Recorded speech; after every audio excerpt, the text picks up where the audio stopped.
ছেলেকে দেখেছি। কোথায় দেখেছো? এখানে। কতদিন দেখেছো? অনেকবার।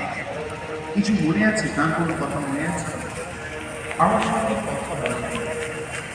তার এই অভিনয়ে আমার সঙ্গে কথা বলেনি। তাকে কেমন দেখেছো? কিরকম চেহারা? তাকে মনে পড়ে একটু? পড়ে। দেখতে তিনি কেমন ছিলেন? বলছে মা আমার, যেমন মন্দিরে সেখানকে বসে রয়েছে, তবে এমন পাথর নয়। সেটা সবাই বুঝতে বলছে তেমন পাথর নয়, এখন পাথর হয়েছে। তুমি বুঝো যেমন কষ্ট করে কেন তার সামনে গিয়ে দাঁড়ালো, তাকে জিজ্ঞেস করছে।